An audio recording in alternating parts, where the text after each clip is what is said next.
Tech Co, la quotidienne, le débrief de la tech. Tech Co, la quotidienne, avec ce soir sur le plateau Marion Moreau. Bonsoir Marion. Bonsoir François et bonsoir à tous. Marion qui est journaliste et fondatrice d'Hors Normes Média. À tes côtés, c'est Salim Nassur. Salut Salim. Comment ça va? Salut Salim. Oui, Salim. Il y a des syllabes qui se... C'était pas dans le bon ordre. Salut Salim. Oui, salut. Mais c'est pas bon, ça marche pas. Ça fonctionne, parce que c'est toi. En tout cas, tout est allumé, tout va bien. Salim qui est fondateur de Mars avec 2A et auparavant était à un poste très important au sein de Google. Et tu as une vraie culture tech, c'est pour ça qu'on est très heureux de t'avoir régulièrement dans Tech Co. Et bien sûr, Frédéric Simotel. Bonsoir. Bonsoir Fred. Bonsoir à tous. Tout va bien? Tout va bien. Écoute, on va aller en Asie, on va revenir aux États-Unis, on va passer par la France. Exactement. Tu t'es remis de la défaite de notre Français face à Joko, là, à l'instant. Ouais. Oh là là, c'était terrible. Pendant la pub, là, je voyais mon Fred un petit peu stressé. Non, on va crier. Voilà. Crier pour lui. Écoute, voilà. Concentrons-nous, l'actu tech, avec cette news pour débuter concernant Jensen Huang, le patron charismatique de Nvidia, qui a annoncé aujourd'hui investir énormément d'argent à Taïwan. 10 à 15 fois plus qu'auparavant. Vous vous rendez compte? Là, on est sur des chiffres qui donnent le tournis. Jensen Huang a annoncé investir 150 milliards de dollars par an à Taïwan. Pourquoi? Parce que, tout simplement, Taïwan, c'est the place to be au niveau des processeurs. Hein. On a TSMC qui est là. D'ailleurs, c'est intéressant parce que cette annonce a été faite par Jensen Huang à l'occasion du projet d'ouverture de cet immense immeuble qui va, pas fusionner, mais en tous les cas rapprocher à la fois TSMC et Nvidia. C'est assez intéressant. Et donc, c'est les chiffres qui donnent le tournis, Fred.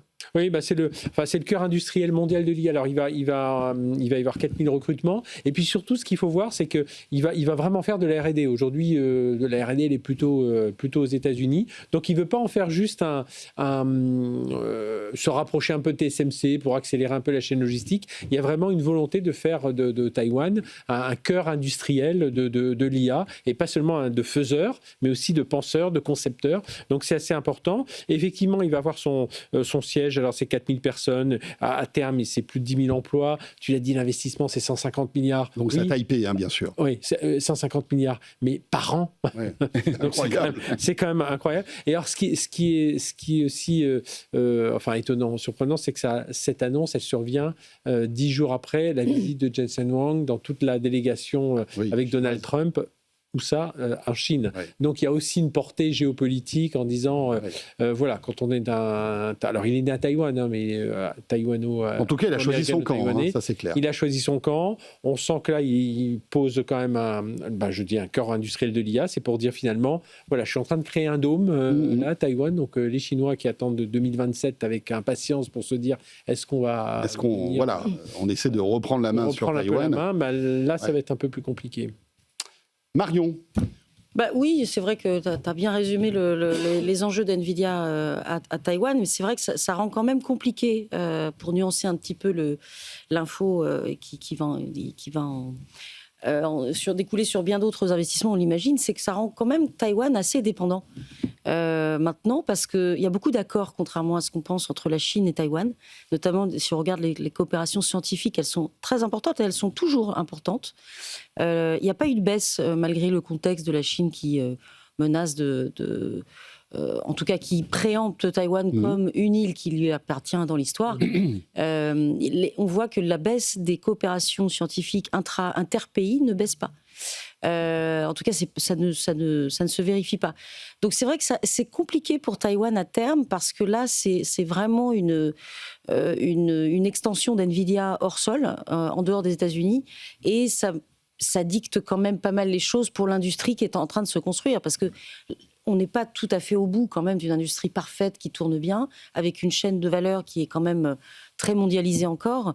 Et c'est vrai que l'épicentre doit être Taïwan, et le restera pour l'instant. Ouais. Mais la couleur américaine va quand même peut-être un peu compliquer les relations. Et puis ces relations intimes, j'allais dire, entre Nvidia et TSMC, c'est tout bénef pour Jensen Huang, parce qu'il a intérêt quand même de se mettre TSMC dans la poche.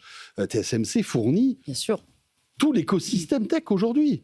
Donc là, le fait de créer une espèce de bâtiment commun, d'affirmer en fait ces dépenses monstrueuses à Taipei avec TSMC, c'est quand même assez fort. Qu'est-ce que tu en penses, Salim ? Juste un mot. TSMC, c'est pour les GPU, mais derrière, il y a tout pour les serveurs Nvidia, il y a Foxconn, il y a Quanta. Il y a Foxconn aussi, oui, tu as raison. Enfin, il y a pas mal d'entreprises aussi derrière pour la partie serveur. Salim ? Ça donne le tournis. 150 milliards par an, c'est 10 fois plus, entre 10 et 15 fois plus que les années précédentes. En fait, il y a 3 trucs, moi, qui m'interpellent. Le premier, effectivement, ce sont les montants. Donc, je me souviens, à la grande époque du cloud, où on se disait, on va investir 30 milliards sur 3 ans. C'était fou. Là, lui, il dit, 150 milliards en 1 an. Donc là, déjà, c'est pas la même échelle de valeur. La deuxième chose, moi, qui m'interpelle, c'est que, pour ceux qui n'avaient pas compris, on se rend vraiment compte qu'aujourd'hui, l'IA, en fait, c'est plus de l'infra que finalement les modèles, en fait. Tu vois, on parle d'énergie, on parle de puces, on va parler de mémoire. Donc aujourd'hui, on se rend bien compte que sans toute cette infrastructure, il n'y a pas d'IA. Et ça, c'est vraiment quelque chose qui est hyper important. Et du coup, on avait quelques modèles avant qui se battaient, les ChatGPT, Copilot, Gemini, etc. Et là, c'est encore pire parce qu'en fait, aujourd'hui, une fois que tu as un TSMC, que tu as un NVIDIA, il n'y a pas grand monde en face. Et avant d'aller récupérer et se mettre en compétition face à ces gens-là, c'est presque impossible maintenant. Donc, ça réduit encore plus la valeur sur... on parle toujours de ceux qui ont les pelles, sur ceux qui ont les pelles, plutôt que ceux qui vont chercher l'or. Et enfin, le dernier point, c'est... et là, j'avoue que je ne suis pas stratège géopolitique. Je trouve que le move est intéressant et en même temps étonnant. Parce qu'à un moment, il y avait TSMC qui avait mis une entreprise aux États-Unis sous l'ordre de Trump pour essayer de délocaliser des choses de Taïwan. Oui, et pour aussi adoucir un petit peu on va dire la posture de Donald Trump. Oui, sur les tarifs, mais pas que, parce qu'à un moment, on sait très bien que Taïwan, c'est une zone à risque. Oui. Donc si demain... oui, mais regarde, zone à risque. Nvidia, zone à risque, mais il investit 150 mais c'est pour ça que je te dis, c'est là où ça me dépasse, c'est que je me dis que tu mets 150 milliards dans une zone qui potentiellement peut repasser demain à la Chine. C'est vrai. C'est là où je suis un peu perdu là-dessus. Au moment où Trump dit qu'il faut tout investir aux États-Unis, exactement. C'est ça qu'il faut. Et je pense que dans ce voyage-là, il a dû se passer quelque chose. Ouais. Je sais pas si passé quelque chose. Il y a eu un petit bras de fer. Mais il y a eu quelque chose, parce que pour revenir là et mettre 150... Enfin, Trump, quand il entend ça, il entend le gars qu'il a invité, enfin, il l'a invité au dernier moment, on se rappelle un peu, c'était un peu épique la façon dont Jensen Huang dit j'ai été un peu oublié, et puis hop. Et puis c'est étonnant parce qu'il n'est pas resté très longtemps en fait. Non. Il a fait ce qu'il devait faire de manière protocolaire et il est vite parti aller manger des nouilles dans les rues. Enfin, c'était assez étonnant. Il y avait plein de gens qui lui, suivaient. Ce qu'il voudrait, c'est que les barrières douanières tombent pour qu'ils puissent davantage vendre en Chine. Oui. Donc à la limite, les Chinois, il a dû leur dire c'est à lui qu'il faut en pointant Trump du doigt. Donc c'était plus s'entretenir avec Trump. Et là. Enfin, quand on entend toutes ces déclarations incroyables de Trump, toujours à dire c'est les US first, et mettez nos milliards là-bas. Et là, il a l'une des entreprises les plus florissantes, enfin les plus en vue, tout ce qu'on connaît de Nvidia, qui lui fait pas un bras d'honneur, mais qui lui dit c'est ça que moi qui m'interpelle. Ouais, tu vois, il y a un truc, il s'est passé un truc. Et en fait, c'est pour ça que je dis je suis pas un stratège pour le coup dans ces sujets-là, mais je me dis que dans ce voyage, il s'est effectivement passé quelque chose, voire peut-être même un passage de relais où, à un moment, là, les États-Unis ont dit OK, à la Chine, vous avez gagné en fait. Dans le sens où, quand même, en fait, tu ne mettrais pas une entreprise américaine avec autant de trucs. Aujourd'hui, s'il y a un conflit à Taïwan, tu sais que c'est pas les États-Unis qui gagnent. C'est politique, justement. Oui, mais tu sais que c'est pas les États-Unis qui gagnent. Il marginalise la Chine. Il est à deux bandes. Il dit voilà, moi je vais être une tête de pont. Américaine, américano-taïwanaise, là dans ce coin-là de la Chine, et je marginalise partiellement la Chine sur des technologies très critiques. Tu peux pas. Après, non mais demain la Chine prend Taïwan, qu'est-ce qui se passe? Guerre. C'est pas les États-Unis qui vont les en empêcher. Mais il y a un message à deux bandes. Et le voyage évidemment auquel il ne devait pas participer, finalement il est monté en dernière minute dans l'Air Force One, président d'NVIDIA. Moi je vois un message à deux bandes, c'est que en gros c'est un message d'abord commercial très fort d'une alliance beaucoup plus resserrée avec TSMC, dont Nvidia dépend, parce que je vous rappelle quand même que la capitalisation boursière qui est maintenant une des premières au monde, doit rassurer tous les gens qui investissent dans cette pépite. Et donc TSMC, c'est évidemment l'entreprise dont Nvidia dépend, parce qu'on est encore dans les dépendances. Et le deuxième message, il est hautement politique, c'est qu'il n'est pas question que la Chine demain militarise Taïwan davantage, parce que sinon c'est aux États-Unis qu'elle aura affaire. Donc c'est pour moi un message à en fait, tu vois, Nvidia alors, n'aurait pas eu Donald besoin Trump a dit qu'il d'investir ne autant. fournirait pas d'armes à Taïwan au cas où il y aurait une attaque de la Chine. Voilà, Oui, donc c'est pour ça. Donc il se mais désolidarise. le bijou de exactement. famille TSMC, que tout le monde lorgne, la Chine en premier, même si elle a des concurrents, il ne faut pas l'oublier. Il y a quand même des entreprises chinoises de semi-conducteurs, mais elles Ouais, mais n'arrivent qui ne sont pas au à niveau de produire TSMC. le nanomètre qu'elles cherchent à produire. Mais ça viendra peut-être. Mais tu fais bien de le rappeler, hein, c'est exactement ça, moi, qui m'interpelle, c'est qu'en effet, pour moi, Trump sur Taïwan a capitulé.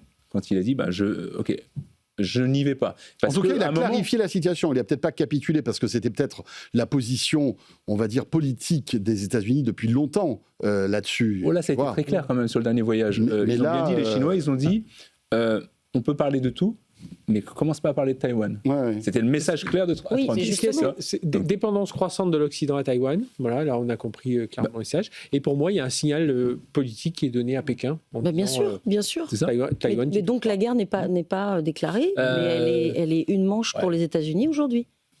Alors là, je vois pas du tout ça comme ça. Mais bon, moi, c'est pas mon domaine. Mais je vois pas ça comme une manche. Est-ce que c'est pas aussi- américain qui aujourd'hui fait son siège à quelques encablures du siège de TSMC. Bien sûr que c'est Mais pas du tout, parce extrêmement que, puissant comme pas du tout, parce qu'en fait, comme encore une guerre fois, commerciale. et ça leur apporte quoi concrètement? D'être au plus près de ceux qui fabriquent les Mais bijoux ils n'ont de pas famille besoin, de toute ils l'industrie. ont pas besoin d'être prêts en Mais réalité. bien sûr que oui. Bien Bah sûr non, que oui. t'as pas besoin, et jusqu'à présent, ils n'ont pas eu besoin. Pourtant, ils sont toujours en domination sur ces GPU. mais T'as pas besoin d'être dans l'usine d'à côté. Après, Oui, bien est-ce sûr que, oui, ça aide Jensen, beaucoup. Ça est-ce s'appelle que un Jensen écosystème. Yang peut inverser la vapeur? C'est-à-dire qu'en donnant tous ces investissements, en lançant tous ces investissements à Taïwan, est-ce que ça peut aussi ralentir les velléités de la Chine d'envahir en fait Taïwan? Parce que alors je sais pas, est-ce que c'est pas aussi une fuite en avant de la part de Nvidia? Quelque part, il a déjà réinvesti la vapeur entre le logiciel et le hardware. Il remet le hardware au cœur de tout ça, hein, parce qu'il y a les puces, il y a les data centers derrière. Il va y avoir, parce qu'il le dit, il faut des infrastructures énergétiques derrière. Bien sûr. Il y a tout le côté packaging, hein, parce que la puce c'est bien, mais il faut la mettre dans Blackwell, il faut la mettre dans les systèmes Hopper et tout ça. Donc là aussi, il consolide un peu tout ça. Il montre que le hardware est encore bien présent, puis lui ça l'arrange parce que c'est la valorisation de son entreprise. Mais là pour moi, il met un dôme au-dessus de la Taïwan. Ça s'appelle le bouclier de silicium là-bas, dans le jargon. Ouais. Bon, Qui tient pas face à l'armée chinoise, mais bon, ça c'est un autre sujet. Mais les Chinois, c'est des commerçants, c'est pas des. On verra. oui, mais bon, On il y verra. a quand même des messages de la part des plus hautes instances chinoises qui disent un jour ou l'autre, on va reprendre Taïwan. C'est ça. C'est ça, quand même, si tu veux. c'est dans le temps. hein. On sent que c'est au travers de la gorge et que Surtout sur Xi Jinping, qui il doit asseoir, il doit montrer que son règne a donné quelques. Bon, en tout cas, ça va être évidemment très intéressant de suivre tout ça, parce que si un jour la Chine envahit Taïwan, les conséquences que ça peut avoir. Ce que fait la Chine, c'est qu'elle rend attractive sa Chine et qu'elle dit aux Taïwanais, et ça c'est assez documenté, venez travailler en Chine, c'est bien mieux qu'à Taïwan où sauf c'est que les risqué. Taïwanais ne veulent pas. Il y en a beaucoup qui y vont. Il y en a beaucoup qui y vont. Oui, mais le pouvoir en place, le pouvoir en place est pas pro-chinois, et pas pro-Pékin, si tu veux. Donc, bon, enfin, c'est un sujet c'est assez complexe. Évidemment complexe. On verra comment tout ça évolue. On reste dans, évidemment, ce business des puces. On en avait parlé il y a quelques jours de cela. Les résultats records de Samsung, mais aussi de SK Hynix. Je ne sais pas si vous connaissez cette boîte qui est aussi très impressionnante, qui fabrique des processeurs. Évidemment pour l'IA, qui a explosé sa valo, qui dépasse 1000 milliards de dollars, tout comme d'ailleurs Samsung. Je voulais qu'on s'arrête sur la conséquence de la menace de grève qu'avaient brandi en quelque sorte les collaborateurs de Samsung Electronics. 78 000 personnes quand même, qui avaient dit si on n'est pas intéressé aux résultats faramineux que vous êtes en train de faire, on arrête tout, on ferme les usines. Bon, évidemment, branle-bas de combat chez Samsung, on en avait parlé la semaine dernière. Ils ont réussi quand même à négocier une prime, Fred, monstrueuse de 280. Ceux qui ont le plus, Oui, c'est en moyenne. Il y aura une échelle, mais ceux qui vont toucher le plus auront une prime d'environ 290 000 euros. Voilà, 290 000 euros. Pas mal. Ce qui est quand même Plus pas une mal, augmentation Ouais. de quelques pourcents, etc. Et puis le petit signal envoyé à l'avenir, parce que si on continue à monter, si Samsung passe à 2000 milliards de valorisation, l'année prochaine renégociera aussi une petite rallonge. Non, Donc on voit que la direction de Samsung a cédé malgré tout. Hein. Alors est-ce que c'est une décision du gouvernement sud-coréen ou est-ce que ils étaient un peu au pied du mur et avaient vraiment peur de cette menace de grève qui aurait mis par terre en fait toute la production de puces au niveau chez Samsung? Moi, ce que je vois là-dedans, c'est souvent, on se dit, tiens, quand on est chez Nvidia, on travaille chez Nvidia, on est un gagnant boursier. C'est-à-dire, si on reçoit des actions régulièrement, hop. Là, je trouve qu'il y a on se rend compte que chez Samsung, c'est pas seulement des gagnants boursiers, mais c'est vraiment, les salariés deviennent une élite stratégique, quoi. On a vraiment dit, oui, ces gens-là, il faut pas qu'on leur déplaise. Alors, en plus, les répercussions, on en parle pour Samsung, mais ça aurait été des répercussions mondiales. On en a parlé plusieurs fois. On peut aller écouter tous nos débats en replay dessus. On a dit que voilà, l'économie qui, déjà, l'environnement géopolitique est un peu compliqué, mais là, ça aurait donné un coup de poing dans tout ça. L'IA change aussi le rapport social. Je ne sais pas si à d'autres époques, dire on fait grève et il n'y aura pas de puces. Là, aujourd'hui, on voit que l'IA, c'est tellement... on ne peut pas se permettre, parce qu'il y a eu des grandes grèves déjà en Corée et même chez Samsung. Là, on se rend compte que l'IA, on ne peut pas se permettre. Bon, quand les cheminots de la SNCF se mettent grève lors des grands départs en vacances, il y a une oreille plutôt attentive de la direction. Mais ce n'est pas le même niveau, je suis d'accord. Et puis, quelque part, on voit les mêmes niveaux de rémunération. Et quelque part, et là, il faudrait en parler avec des gens qui connaissent bien ce peuple de Corée du Sud, c'est que ça devient un enjeu, un débat de société, quoi. L'IA devient un débat de société. Enfin, je trouve que ça nous apprend plusieurs choses sur la façon de fonctionner des Coréens du Sud. Ah, c'est marrant que tu dises des Coréens du Sud, parce que pour moi, ça dépasse la Corée, en fait. C'est ce qui va se passer dans tous les pays. En fait, là, pour moi, au-delà de Samsung, la question, c'est plus de se dire comment tu redistribues la valeur. Okay. Est-ce qu'à un moment, tu as une entreprise qui fait d'énormes profits? C'est quand même 750% de croissance en un an sur les bénéfices, Samsung. Donc, est-ce qu'à un moment, toi, parce qu'en plus, tu parlais d'NVIDIA, dans les entreprises américaines, dans ce type d'entreprise, souvent, tu vas avoir des stocks. Et forcément, plus il y a de la croissance de l'entreprise, plus tu vas avoir des actions. Tu vois, dans des entreprises coréennes, pas forcément toujours. Tu vois. Donc, c'est aussi à un moment, tu te dis, tu vois ton entreprise qui gagne beaucoup, et toi, tu as le même salaire. Donc ça repose des questions même au-delà de la Corée. Mais tu sais qu'ils envisagent même un dividende national. Mais bien sûr, que toute la population pourrait, pas seulement les 70 000, alors, pas 300 000 euros chacun, mais que certains touchent 1 000 euros par-ci. Parce qu'aujourd'hui, ça représente une grande partie du PIB qui est fait aux exportations. Réclamé auprès des LVMH en France. Oui, mais regarde, c'était la même chose qu'il y avait eu, c'est la même chose qu'il y avait eu au début de l'IA, si tu veux, avec la notion de revenu universel. À un moment, si tu crées énormément de valeur, il y a quelques entreprises qui gagnent énormément de valeur. Ça veut dire qu'il y a des gens qui vont gagner moins. Comment tu fais en sorte de redistribuer cette valeur? Donc c'est pour ça que pour moi, ça dépasse la Corée du Sud. Ça va jusqu'à, c'est quoi finalement une entreprise moderne aujourd'hui?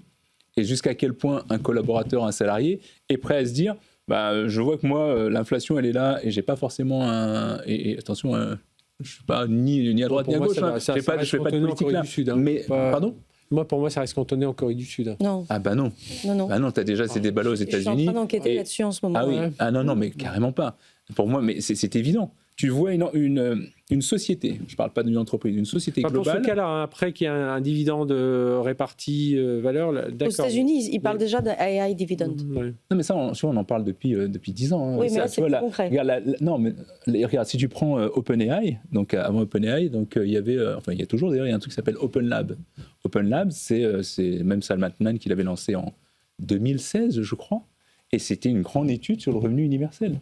Oui, non, mais ça, c'était lié à la destruction potentielle des emplois, lié à l'émergence de la techno. Oui, mais AI Dividend, c'est la même chose, si tu veux. C'est-à-dire qu'à un moment, on crée de la valeur, on crée de la richesse. On parle des profits générés par le fournisseur IA lui-même. C'est de ça dont il parle sur OpenAI. C'est-à-dire, à un moment, on va générer tellement de richesse.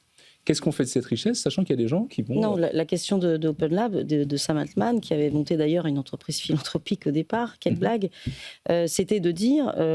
comme c'est schumpeterien et qu'OpenAI va détruire des emplois et parce que les autres vont se créer et ça va détruire ces emplois, il va y avoir une colère sociale importante, c'est normal, puisqu'on va détruire des des jobs quand même. Ça va toucher à la dignité des gens, au niveau de vie, donc ça va créer de la colère. Et donc pour ça, il faut qu'on puisse faire, comme on dit en anglais, et dire si la destruction d'emplois elle est estimée à temps, alors il faut mettre en place effectivement un revenu universel. Après, ça a été assez C'est Elon Musk aussi qui mais... défendait ça. Hein. Bien sûr. Mais là, c'est quelle plus différence sur une tu vois question entre pure. ça et AI Dividend? C'est la même chose en fait. Ce qu'ils appellent AI Dividend, là, c'est les syndicats qui mettent en place cette idée du AI Dividend, qui est très économiquement basique, en fait. C'est juste de redistribuer, comme tu le disais très bien, redistribuons les profits, en fait, à l'ensemble de l'entreprise. C'est pas la même chose que compensons la perte d'emploi. Tu vois la différence? Si, c'est la même chose, en fait. C'est la même chose. C'est là où je dis que moi, pour l'entreprise, ça reste purement coréen. Et après, pour l'emploi, par contre, je suis d'accord, là, c'est au niveau. Pour la société, c'est au niveau mondial. C'est là où je dis qu'il y avait. Pour moi, pourquoi je te dis que c'est la même chose? Parce qu'en fait, à un moment, comment tu vas faire plus de profit? Parce que tu vas être beaucoup plus productif, mais aussi tu vas être plus productif parce que tu vas te séparer aussi d'un certain nombre pardon, c'est triste à dire, mais de lignes qui sont coûteuses dans une entreprise, et ce sont des emplois. Donc c'est aussi ça qui te permet d'améliorer ton EBITDA quand tu fais une revue comptable de ta boîte, c'est ça. C'est rien d'autre. Hein. Donc la création de valeur, elle n'est pas que parce que je crée plus, c'est aussi parce que je réduis mes coûts. Ouais. Mais derrière ce sujet, il y a des sujets intéressants on en reparlera peut-être, mais il y a beaucoup de sociologues dans le monde entier et de chercheurs qui se posent la question d'une nouvelle lutte des classes. Parce qu'en fait, le sujet derrière Samsung, c'est pas tellement de redistribuer correctement la richesse et de effectivement compenser une perte, etc. C'est un peu plus profond dans certaines zones du monde où on parle de tâches pénibles, on parle des data workers, on parle de la pénibilité de certaines tâches IA. Voire même de choses plus que pénibles.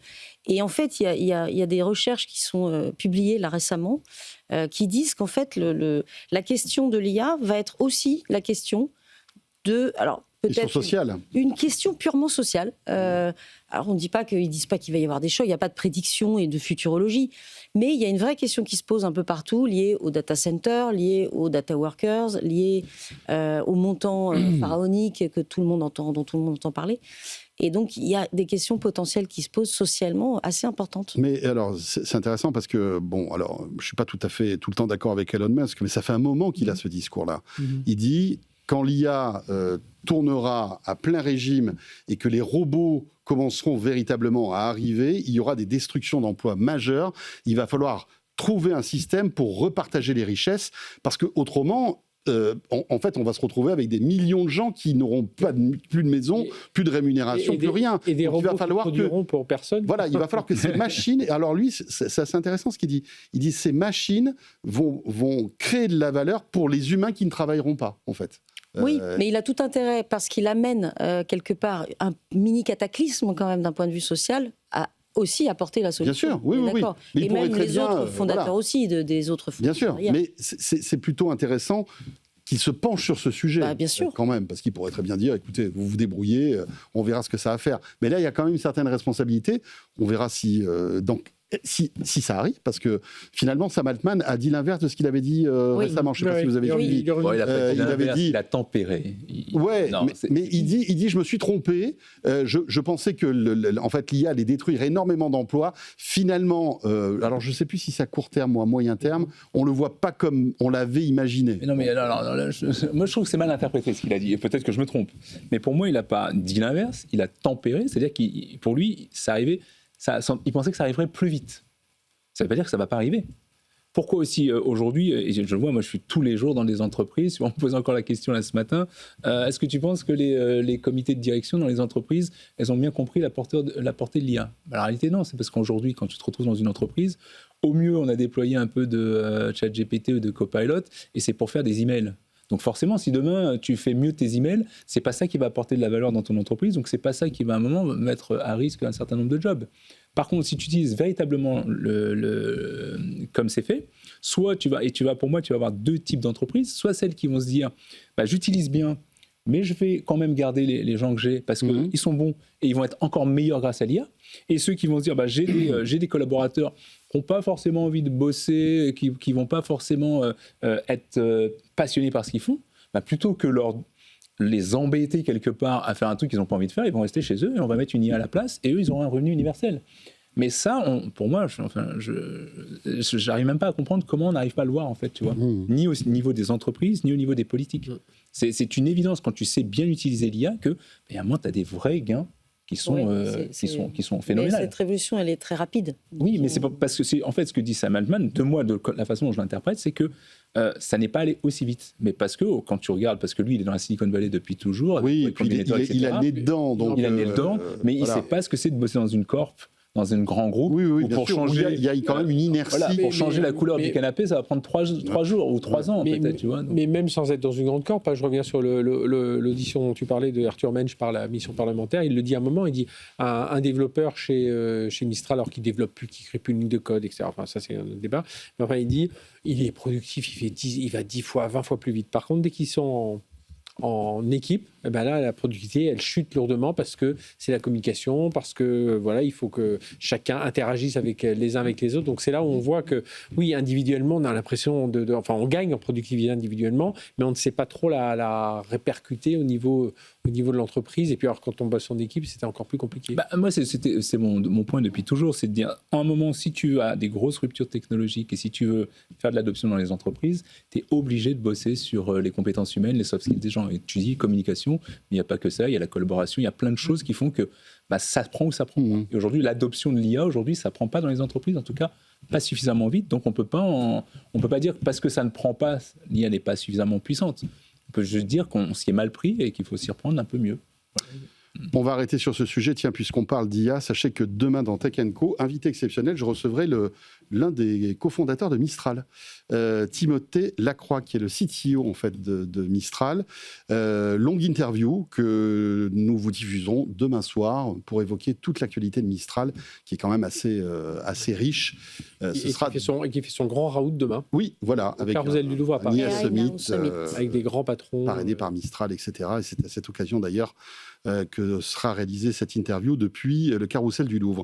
On enchaîne tout de suite avec toujours l'IA, mais cette fois-ci plus grand public, qui était très attendue, c'est celle d'Amazon qui veut donner une deuxième vie à ses enceintes connectées. Peut-être avez-vous déjà suivi cette action, on l'a abordé un petit peu hier. Car après les États-Unis, il y a quelques mois, le groupe a lancé hier en France Alexa Plus, cette mise à jour qui met de l'IA générative dans ces petits objets qui avaient clairement besoin d'un petit coup de frais, c'est le moins qu'on puisse dire. Anthony Morel nous en parlait, c'était ce matin dans Good Morning Business.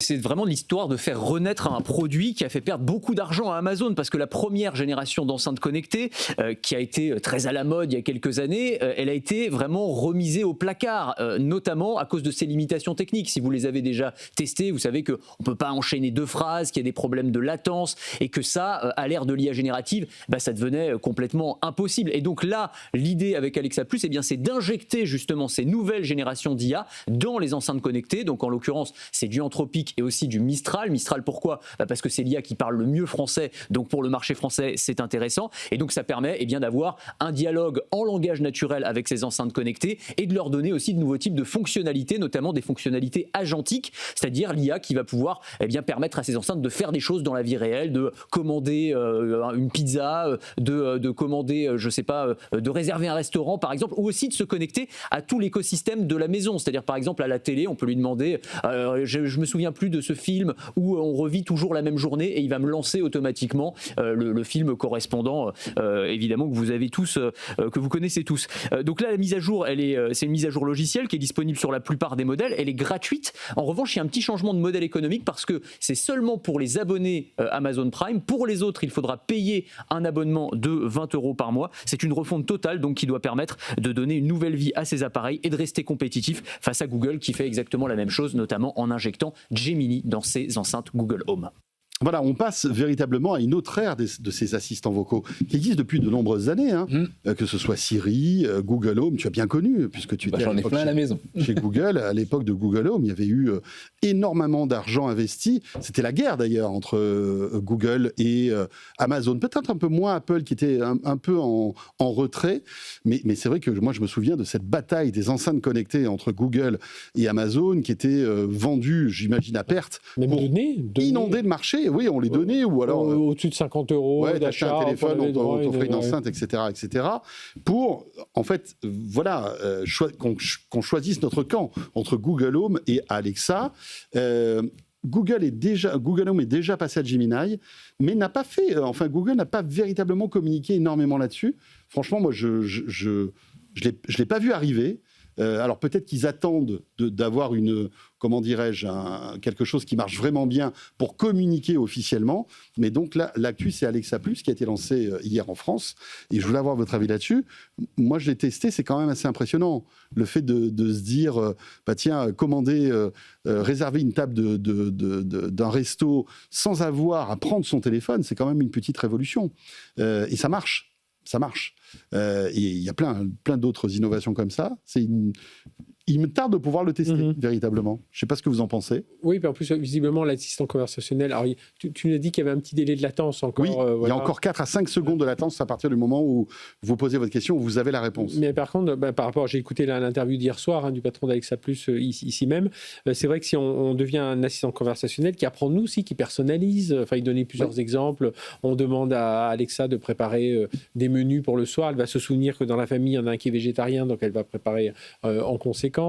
Bon, il y a l'intégration de Mistral aussi, parce que ça aussi, on avait un gros souci quand même avec Alexa, c'est très américano-américain dans la façon de répondre, même quand on lui posait des questions historiques, qui a inventé l'aviation, choses comme ça. Ouais, c'était un peu... On oublie nos faucheurs de Marguerite, on partait directement avec les frères Wright, etc. Et même pour l'ordinateur. Il y a plein de choses qui n'allaient pas. Là, donc, ils vont utiliser Mistral pour justement avoir... En fait, ils ont francisé Alexa Plus grâce au LLM de Mistral. Et donc, derrière, on voit que pour Mistral, déjà, c'est bien, ça montre que ça devient un vrai actif stratégique. Et puis, là, je pense qu'il réanime un peu la bataille de la maison connectée. Alors, par rapport à Google Home, est-ce que j'ai pas testé. Tu as toujours choisi là, tu es toujours Google, ou tu serais capable de passer à Alexa? C'est la cave au grenier. Je ne sais pas combien il y a d'objets connectés Google. Donc, non, je suis très Google. Après, ce n'est pas parce que j'aime pas Amazon, donc je ne connais pas trop Alexa. Mais ce qui est assez rigolo, moi, ce que je vois là-dedans, avant de répondre à ta question, c'est. Tu te rends compte qu'il y a 10 ans à chaque fois. C'est rigolo, sur chacune des technos.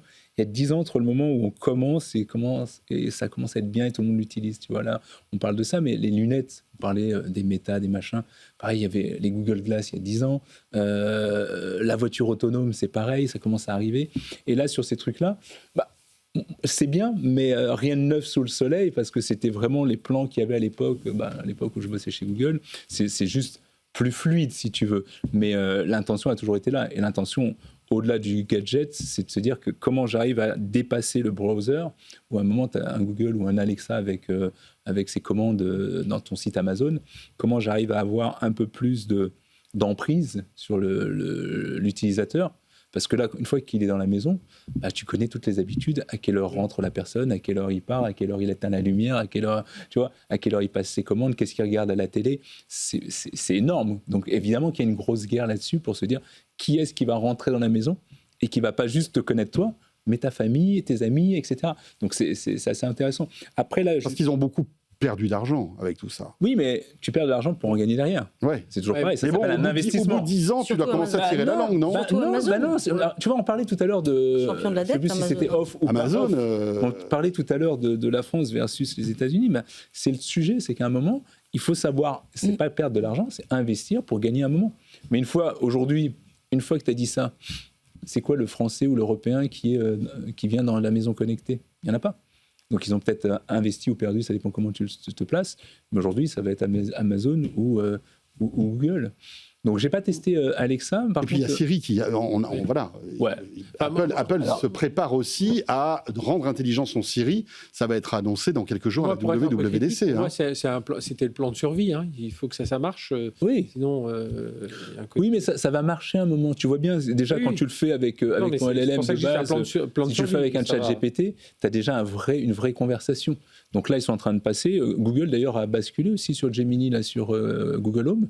Et l'interaction est plus fluide. Je trouve que ce n'est pas encore ça. Donc Alexa, je n'ai pas testé. Mais qu'en penses-tu, toi? Tu as testé tout ça, toi, Non, Marion, alors, j'ai pas testé. J'en ai testé il y a longtemps. Tu vois, les premiers devices, effectivement, et c'est vrai que c'est bluffant. C'est une extension interface, en fait. Tu connais ça mieux que nous, mais c'est une extension stratégique parce qu'effectivement, c'est la domotique, c'est maintenant l'IA, c'est la captation de données qui est quand même à haute valeur ajoutée. Très haute valeur ajoutée. Non, la question que je me pose, et c'est effectivement une extension aussi du domaine de la lutte entre grandes puissances, mais la question que je me pose, c'est le deal Mistral AI là-dedans, et des 70 LLM, je crois qu'ils sont intégrés 70 LLM dans le... Alors, il y a le LLM maison d'Amazon qui est Nova, il y a aussi Anthropic. Bon, après, Amazon a investi beaucoup d'argent pour le e-commerce. Exactement. Et en fait, à partir du moment où tu poses ta question, suivant ta requête, en fait, Amazon va choisir le bon LLM pour te répondre. Oui, j'ai compris l'usage, c'était plus côté business pour Mistral AI. Que récupère Mistral AI à être intégré dans les Alexa Plus? C'était plus la question que je me pose. Ça a dû être un contrat de prestation. On posera la question demain à notre Timothée Lacroix, tiens, ça va être intéressant. C'est intéressant d'entendre sa réponse. Je ne suis pas sûr que j'arrive à avoir une réponse concrète. Mais on essaiera, écoutez, on va mouiller la chemise. J'écouterai. On va essayer. Ce qui est quand même intéressant, juste un mot sur Alexa et du Mistral en urgence, c'est qu'on passe quand même d'une plateforme qui était plutôt fermée à une plateforme assez ouverte. Alors, au-delà des partenaires, j'entends vraiment avec les LLM à l'intérieur. On a Mistral qui s'impose comme un actif stratégique européen important. Donc, ça, c'est plutôt... Oui, mais elle est obligée d'être ouverte. Parce que quand tu regardes aujourd'hui... Oui, non, mais je suis d'accord. Non, mais elle est obligée dans le sens où si tu regardes, c'est quoi l'IA c'est quoi l'IA d'Amazon, il n'y en a pas. Oui, mais donc si à un moment tu vas avoir cette conversation... Avant, c'était assez fermé. Oui, mais c'est pour ça qu'on avait Alexa qui était... Il nous reste 5 minutes, j'aimerais qu'on prenne un peu de hauteur, comme nous ayons terminé sur la Lune, peu de poésie dans ce monde de brutes, et nous intéresser à la NASA qui, véritablement, veut aller sur la Lune, et très vite. On parle de 2030, là, c'est demain, et a annoncé un plan très ambitieux, carrément faire une base spatiale, je ne sais pas si vous avez suivi ça, mais une base lunaire qui ferait des milliers de mètres carrés, c'est-à-dire que ça me fait penser à Cosmos 1999, cette série qu'on regardait quand on était petit, Fred, et où il y avait ces bases lunaires qui étaient immenses. Et ben voilà, ça arrive, et on 50 ans. s'imaginait qu'en 1999, ce serait ça. Ben voilà, c'était pas arrivé. Non, les voitures volantes... Il a fallu attendre 50 ans. Oui. Et évidemment, ça nécessite énormément de partenariats avec diverses boîtes et juste un petit clin d'œil à Blue Origin qui a réussi à décrocher malgré tout des missions pour ce fameux projet de conquête de la Lune. Et je voulais avoir votre avis là-dessus parce que c'est intéressant de voir que, évidemment, on parle beaucoup d'Elon Musk et de Starship, de SpaceX, mais voilà. Jeff Bezos est encore dans la course de l'espace et oui, de tout ce qui touche à ce secteur. Il n'a jamais cessé de l'être. Non. C'est des gros investissements, c'est un programme avec des partenariats. Mais on voit qu'il a plus de mal avec Blue Origin que Elon Musk avec SpaceX, tu vois. Mais c'est Kuiper, la constellation qui veut créer, si on reste dans le champ spatial, pas tout à fait la Lune, c'est la constellation, le concurrent finalement de Starlink. Qui a été rebaptisé Léo d'ailleurs. Qui a été rebaptisé Léo, tout à fait, c'est vrai. Mais moi, c'est quand même Jeff Bezos qui est derrière. J'aurais du mal à me dire qu'il fait un gros fail et qu'il se rattrape avec Blue Origin sur la Lune. Moi, je pense que c'est quand même aujourd'hui un des hommes les plus crédibles sur les conquêtes auxquelles on assiste, ou le futur de la conquête. C'est aujourd'hui le bras armé quand même de la NASA. Tous ces contrat jeunes d'1 milliard avec la NASA. Voilà, la NASA toute seule ne peut pas faire sans eux aujourd'hui. C'est ça qui est intéressant. On ne peut pas faire sans Amazon, on ne peut pas faire sans Musk. Non, ils font avec SpaceX. SpaceX, c'est l'un des partenaires, si tu veux. Non, pas sur la Lune. Ah bah, il y a Artemis quand même. Je crois que Starship, c'est Artemis. Oui, parce que le vaisseau qui aidera les astronautes à venir atterrir sur la Lune, ce sera SpaceX qui le transporte. Oui, voilà. Donc ils sont tous... En fait, on a l'impression que la NASA a partagé... C'est un consortium. Voilà. Mais enfin, en tout cas, Jeff Bezos est toujours dans la course, Fred. Non, ce que l'on voit, moi, je trouve, c'est que ça y est, la Lune, avant, c'était la recherche scientifique, c'était la conquête... plus symbolique qu'autre chose, finalement. Le côté humain, on imaginait faire quelques expériences.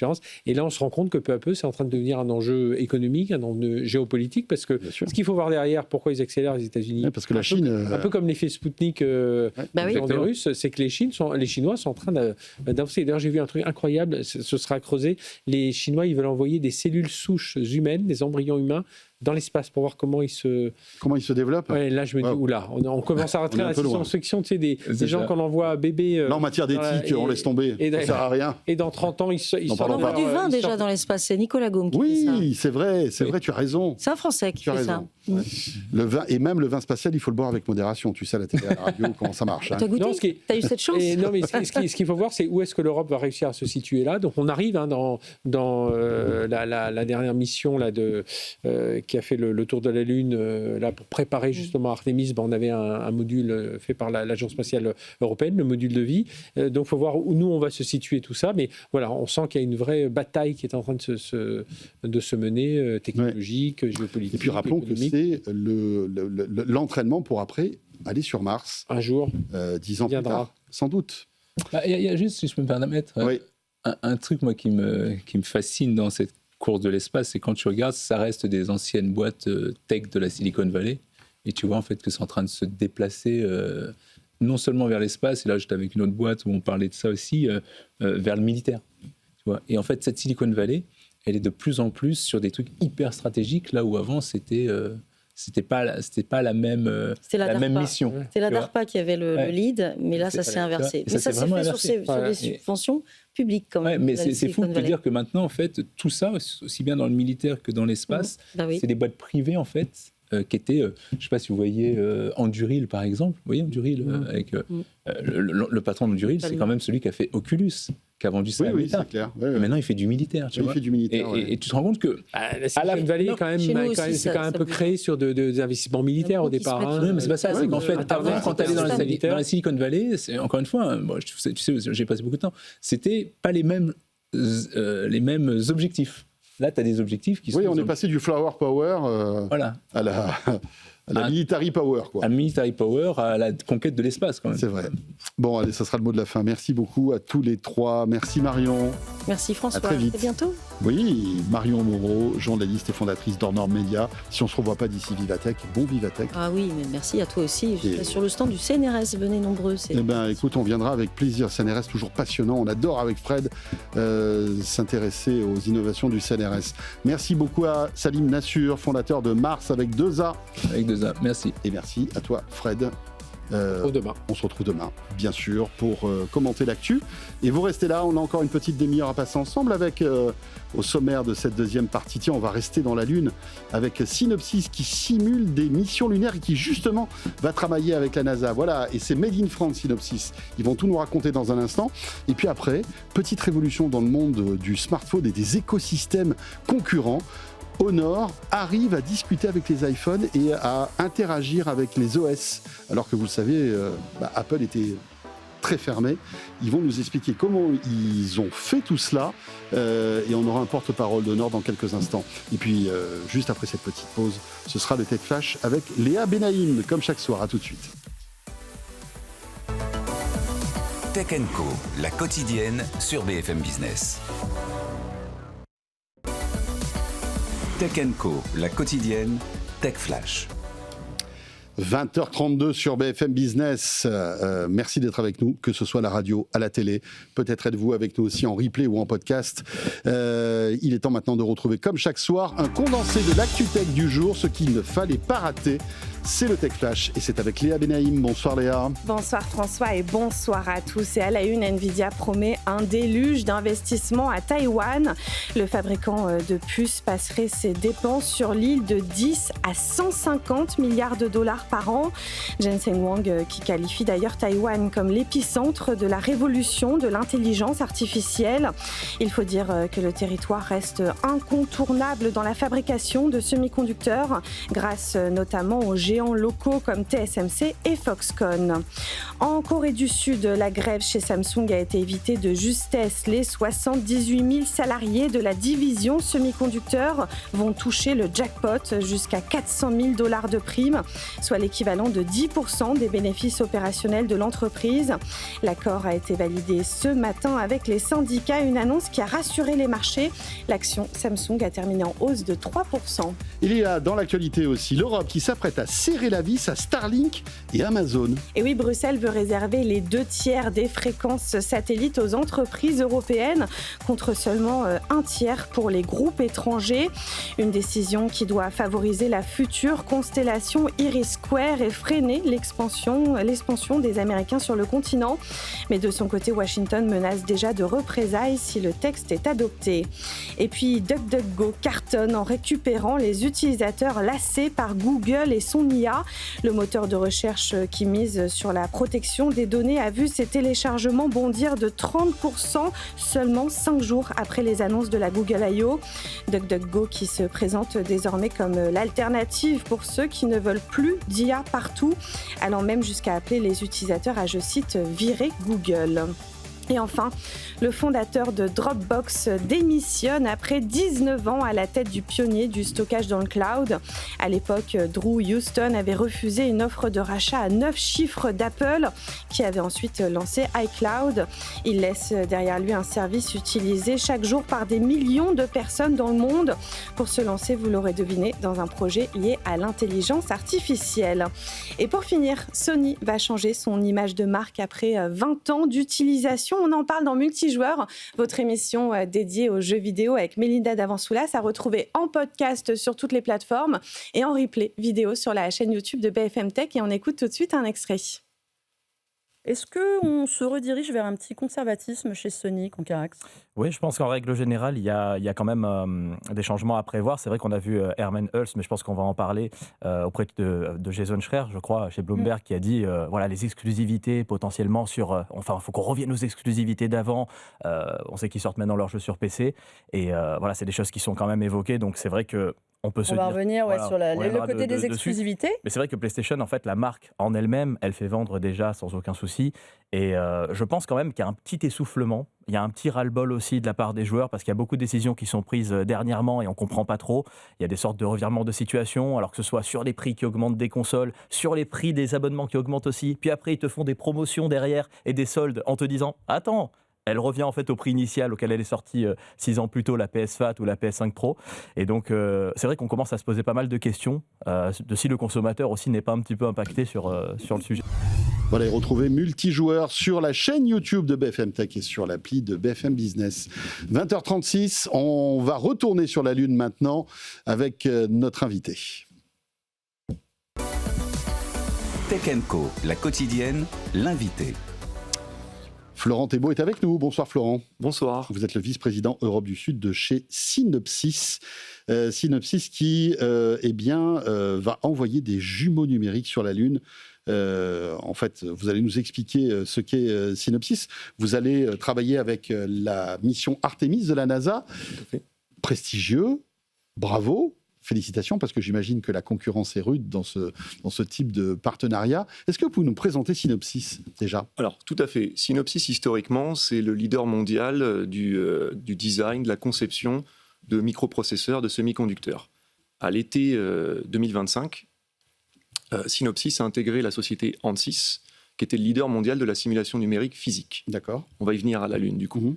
Et alors, et pourquoi tout ça ? Parce qu'en fait, on s'aperçoit qu'il y a des grandes tendances de marché qui sont comment les concepteurs de microprocesseurs prennent en compte les phénomènes physiques, mais également les industries plus lourdes, dont par exemple l'industrie spatiale, comment elle va, elle, modéliser les phénomènes physiques, mais également de plus en plus intégrer des microprocesseurs dans ces systèmes, et du coup pouvoir avoir une chaîne complète qui va du microprocesseur jusqu'au phénomène physique.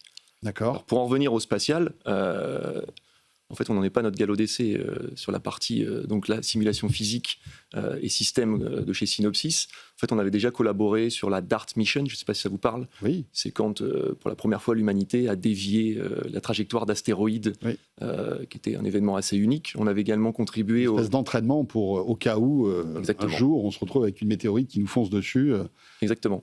Et donc, en fait, Synopsys va représenter virtuellement l'environnement spatial ou les conditions physiques qui vont être trouvés dans l'environnement spatial, parce que vous doutez bien, c'est très compliqué de faire du prototypage, Ouais. et encore plus de reproduire ces conditions ici sur Terre. Donc on ne peut pas se permettre quelque part de le faire, donc on est obligé d'utiliser la modélisation numérique. Alors donc là, ça nécessite énormément de puissance de calcul, j'imagine. Oui, tout à fait, mais également des modèles physiques avancés. Et donc si on en revient à Artemis 2, Ouais. en fait, on travaille avec la NASA sur trois sujets principaux. Le premier, vous savez, aller sur la Lune, c'est pour que les cosmonautes puissent faire des missions. Ces cosmonautes, ils ont une combinaison. Cette combinaison, elle est soumise à des rayonnements, à du plasma spatial, qui peuvent provoquer des décharges électrostatiques des batteries des combinaisons. Et vous doutez bien qu'avoir un cosmonaute qui n'a plus de batterie au milieu d'un champ lunaire, c'est pas bon. Ça fait désordre. Ça fait penser un peu à Gravity, ça s'est mal passé à la fin. Exactement. Donc l'idée, c'est de pouvoir le modéliser et s'assurer que cette batterie va tenir la charge dans les conditions lunaires. On peut parler des températures aussi, où on sait quand on est face soleil ou face ombre, on a des amplitudes thermiques complètement différentes. Et alors c'est là ce que vous faites, si j'ai bien compris, c'est génial. C'est-à-dire que vous arrivez à recréer un jumeau de toutes ces pièces sensibles, c'est ça ? Exactement. C'est-à-dire qu'on va modéliser ces pièces et on va recréer l'environnement physique auquel elles vont être soumises. Contraintes de température, champ de plasma, radiation, etc., etc. Et voir si elles tiennent le coup, le choc en fait. Exactement, parce qu'on pourra difficilement envoyer un courageux cosmonaute et lui dire bon courage. Bon alors écoute, vas-y. On va voir si ça marche ou pas. Exactement. Donc l'idée c'est ça, c'est de s'assurer que quand le cosmonaute va partir en mission, sur sa batterie, il est tranquille, il peut y aller les yeux fermés, ça va fonctionner. Le deuxième sujet, là on a un partenariat avec la société Cesium. Cette société, elle a modélisé la topologie de la Lune. Parce que l'objectif de la NASA, c'est de créer un réseau de communication sur la Lune, pour permettre aux véhicules lunaires, aux cosmonautes, à la station ou à la base lunaire, j'ai entendu que vous aviez mentionné tout à l'heure dans votre émission, de pouvoir assurer la communication. Parce que là encore, perdre le lien avec un astronaute ou avec un véhicule, ça fait désordre et ce ne serait pas possible et c'est très complexe. C'est sûr. Donc là, avec des modèles électromagnétiques et également cette topologie lunaire, donc prendre en compte les cratères, les roches, etc., on est capable d'avoir des modèles qui vont nous permettre de s'assurer que ce réseau de communication, bien, je veux dire, un jumeau numérique de ce réseau de communication, va être fonctionnel. Et là, c'est quoi ? C'est de la 4G ? C'est du Wi-Fi ? Il bosse sur quoi là Alors, on parle de réseau Internet, de réseau de communication. Je pense qu'ils testent plusieurs hypothèses. On n'est pas forcément dans tout le secret des dieux. D'accord. Nous, on vient avec... Oui, mais si vous simulez tout ça, vous le savez, en fait, plus ou moins, non ? Oui, tout à fait, mais on peut simuler plusieurs hypothèses, parce qu'il peut y avoir des notions. Est-ce que le véhicule va avoir le même système de communication, par exemple, pour son guidage, s'il est autonome ? Est-ce que le cosmonaute, son réseau de communication va peut-être être différent de sa géolocalisation ? Enfin, il peut y avoir plusieurs degrés. Et le troisième point, c'est que tous ces dispositifs vont avoir des antennes. Et là, on vient aussi aider la NASA à faire des jumeaux numériques de ces antennes pour optimiser leur fonctionnement. On peut parler de consommation d'énergie, on peut s'assurer que la communication se passe bien, y compris avec des contraintes qu'on ne connaît pas réellement ou qu'on ne peut pas reproduire physiquement sur Terre. D'accord. Et vous arrivez à avoir une précision, on va dire, un taux de réalisme qui est hyper élevé ? Est-ce que vous arrivez à chiffrer ça ? Très proche de la réalité, parce qu'en réalité, la modélisation numérique, elle est partout autour de vous. Je vois que devant vous, vous avez un ordinateur portable, vous avez probablement un smartphone dans la poche. Mais quand vous prenez l'avion, quand vous prenez le train, ou quand vous allumez l'électricité chez vous, la centrale nucléaire qui produit l'énergie, elle a des jumeaux numériques virtuels qui ont été utilisés avec nos outils pour assurer de la fiabilité et de la sécurité de ces équipements-là. Parce que là encore, il y a des prototypes qui sont très complexes à faire. On peut difficilement dire, tiens, on va prendre un avion, on va le cracher et on va voir ce qui se passe. Et on va voir ce qui se passe. Ou, tiens, notre centrale nucléaire, on va la pousser hors des limites et ça va mal se passer. Donc finalement, la simulation numérique a démarré dans les années 80, donc c'est pas quelque chose de récent, 70-80, et elle a pris une ampleur avec la puissance de calcul qui suit, parce que plus la puissance de calcul augmente, plus on est capable de reproduire l'environnement, plus on est capable de traiter des phénomènes complexes. Donc grâce à vous, ça évite des accidents, ça évite des pannes, des dysfonctionnements, on est d'accord. Exactement. Ou on vient même optimiser des équipements qu'on a aujourd'hui. Ce qui est incroyable, c'est qu'il y a 50 ans, lors des premières missions lunaires, il n'y avait pas tout ça. Non. C'est dingue. C'est dingue, mais aujourd'hui, les missions lunaires de l'époque étaient une prouesse. Mais aujourd'hui, on parle quand même d'installer une station lunaire avec des gens à résidence. Ça rentrera un peu dans la banalité dans quelques années, finalement. Tout à fait, mais l'utilisation de la modélisation numérique est déjà dans la vie de tous les jours. Ce que j'essaye de vous passer comme message sans s'en rendre compte, tous nos concitoyens, sans le savoir. Sans le savoir. On parle beaucoup de jumeaux numériques dans le domaine de la santé. Oui. Est-ce que c'est un sujet que vous traitez aussi ? Alors, c'est un sujet qu'on traite. Alors, dans le domaine de la santé, on peut parler des équipements. Il peut y avoir des scanners, des machines opératoires, etc. Donc là, on est sur de l'équipement, donc on est plutôt sur notre cœur de métier. C'est-à-dire que là, vous allez vérifier qu'une machine va bien fonctionner dans des conditions extrêmes, etc. Exactement. Ouais. Moi, je parlais plutôt des jumeaux numériques, on va dire, pour en fait, reproduire un organe ou des cellules, des choses comme ça. On travaille dessus, on a beaucoup de partenariats avec des universités, avec des centres hospitaliers. Donc là, c'est mondial, c'est à travers le monde, ça peut être local. L'idée, la clé de tout ça, c'est demain pouvoir faire du patient spécifique.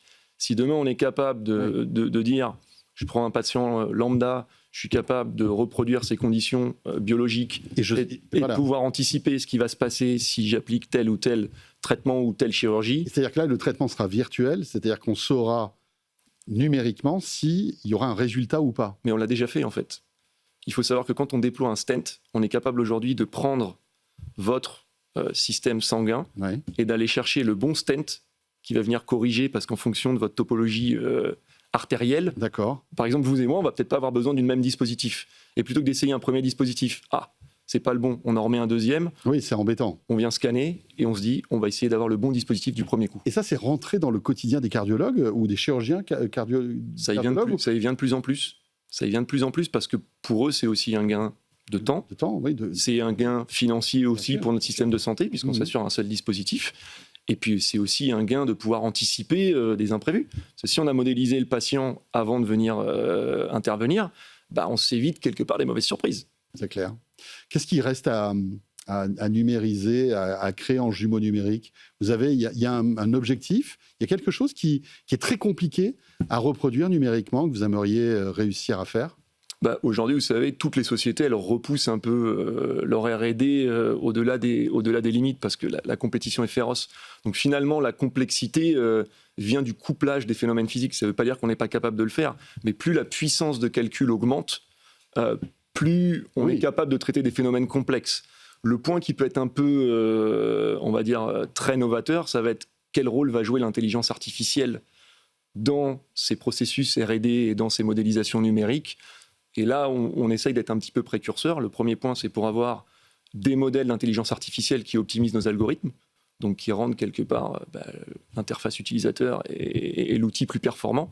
Mais demain aussi, comment on aimerait être les premiers à pouvoir mettre sur le marché ce qu'on appelle l'agentic AI, donc des agents virtuels qui vont pouvoir venir faire tourner des modèles numériques pour permettre à l'ingénieur d'être plutôt en prise de décision, on va dire, qu'être en opération.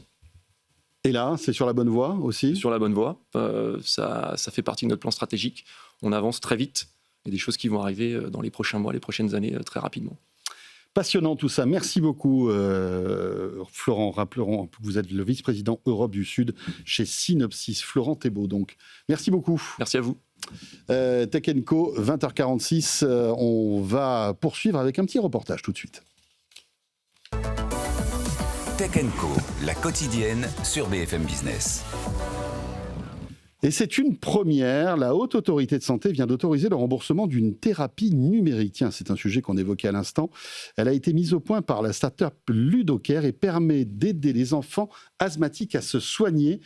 Je vous propose d'écouter, de regarder le reportage d'Astrée Olivier.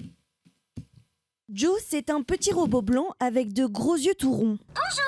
C'est un compagnon de santé pour les enfants qui souffrent d'asthme sévère. Il est doté d'un écran sur lequel défilent des instructions pour prendre correctement les traitements. Tu dois prendre un comprimé. Bravo! Le robot est piloté à distance par les parents qui programment Joe via une application mobile développée par Jean-Philippe Novant. Là, je viens d'ouvrir l'application Thérapie Digitale Joe. J'ai la possibilité de renseigner des suivis, signaler une crise et ou reporter un symptôme. Quand tu as le créneau qui arrive et que tu dois jouer ton traitement à 8 heures, tu as une alarme. Place le masque sur ton visage. Il ne faut pas que l'air puisse échapper. Appuie sur le spray. Respire calmement dans le masque. Les ordonnances des enfants sont scannées pour programmer le robot. Alors, les données de santé sont stockées sur des serveurs européens ultra sécurisés. Un enjeu de taille avant de lancer la production. Ça fait 2 ans qu'on retravaille sur le fait d'avoir une appli internationale, sur des hauts standards de sécurité. Je pense que là, on a atteint un niveau de sécurité qui est quand même très bon. Développement numérique terminé, Joe est ensuite assemblé à Grenoble dans l'Atelier 6, un centre d'aide à la réinsertion professionnelle. J'ai tout ce qu'il faut, j'ai mes composants, j'ai les outils pour lancer la prod. Ernesto Mvamba est formateur depuis 3 ans. C'est lui qui a appris aux techniciens en reconversion toutes les étapes de fabrication du robot. J'aime transmettre tout ce que moi j'ai fait et voir quelqu'un qui arrive à faire ce que moi j'ai fait. Ça me fait plaisir. Depuis 7 ans, 1500 robots Joe ont été produits pour Ludoker dans l'atelier dirigé par Émilie Pellissier. Ça coûte pas plus cher. En termes de coût horaire, ça coûte même sûrement moins cher. Et puis surtout, ça permet à des entreprises qui, par exemple, vont avoir besoin de concentrer leurs propres salariés sur des activités, par exemple, d'ingénierie, de pouvoir traiter les opérations de sous-traitance industrielle donc, dans un atelier qui ne leur prend pas de place. Cette maîtrise des coûts est capitale pour Ludoker car la start-up ne réalise pas encore de chiffre d'affaires. C'est grâce à des levées de fonds successives, dont la dernière à plus de 4 millions d'euros, que la start-up a financé une étude clinique pour la thérapie numérique. Selon sa fondatrice Alexandra de la Fontaine, elle diminue de 30% les crises d'asthme qui nécessitent une hospitalisation. Alors, grâce à ces résultats d'études cliniques, nous avons pu déposer un dossier auprès de la Haute Autorité de Santé, auprès de laquelle nous avons demandé une prise en charge pour un remboursement, ce qui nous a été accordé. Et maintenant, la prochaine étape, ça va être la discussion avec les instances pour pouvoir déterminer le prix et les modalités de prise en charge. La directrice tape sur une fin des négociations d'ici à la fin de l'année et un début des commandes du dispositif dès l'année prochaine. Voilà, reportage signé Astrée Olivier. On va parler smartphone maintenant. Et ça y est, les passerelles entre les iPhones et les téléphones Android commencent à arriver. On vous explique tout de suite. Tech & Co, la quotidienne, l'invité. Et on en parle avec Pierre-Alain Ouard. Bonsoir Pierre-Alain. Bonsoir François. Vous êtes directeur marketing chez Honor France. Honor, constructeur fabricant de smartphones, mais aussi de tout un écosystème lié au smartphone. Hein. Vous faites notamment des écouteurs, mais j'imagine d'autres produits liés à l'écosystème smartphone. D'excellents PC, des tablettes, des montres. C'est vrai qu'on a un écosystème large et de plus en plus large. Voilà. Ce qui est intéressant, c'est que vous vous êtes dit comment peut-on faire pour casser un peu ces silos entre les systèmes d'exploitation qui existent aujourd'hui. C'est vrai qu'un iPhone est dans son monde il est compliqué de pouvoir partager par exemple un fichier d'un iPhone à un téléphone Android et notamment un téléphone Honor parce que AirDrop n'existe pas, par exemple, n'existait pas sur les téléphones Android. Tout ça est en train de changer. Ça fait plusieurs mois, voire plusieurs années que vous travaillez sur des passerelles technologiques entre, on va dire, l'écosystème Android Honor et les iPhones, c'est ça ? Oui, c'est ça. C'est vrai qu'historiquement, il y a 2 systèmes d'exploitation principaux, en tout cas en Occident, qui sont Android et Apple, iOS. C'est vrai qu'en Chine, parce que vous êtes un fabricant chinois, mais en Chine, il y a un autre système d'exploitation qui est en train de prendre le dessus. Tout à fait, HarmonyOS. Mais c'est vrai qu'on ne le rencontre pas trop ici en Europe. Et l'interopérabilité entre Android et iOS, elle est complexe. C'est vrai que c'est difficile de recevoir des fichiers entre Android et iOS, d'exporter des notifications, de faire beaucoup de choses entre les 2 produits. Ne serait-ce qu'une montre connectée, finalement. Hein. Si on n'a pas une Apple Watch avec son iPhone, si on a une montre d'une autre marque, on n'a pas la même intégration poussée, en fait. Exactement. Alors, autant Android, c'est open, c'est ouvert. On peut avoir un smartphone Honor et une montre de la marque Google, par exemple. Ça fonctionnera bien. Mais sur iOS, on considère souvent que c'est un peu une prison dorée. On est un peu enfermé dans cet écosystème qui empêche justement de pouvoir utiliser une Apple Watch avec un smartphone de la marque Honor, par exemple. Et c'est là où on vient casser un petit peu cette barrière, cette prison, et on propose aux utilisateurs iOS un peu plus d'interaction avec les produits Android. Ça commence par un AirDrop, donc on peut envoyer et recevoir des fichiers très simplement entre un smartphone Apple et un smartphone Honor.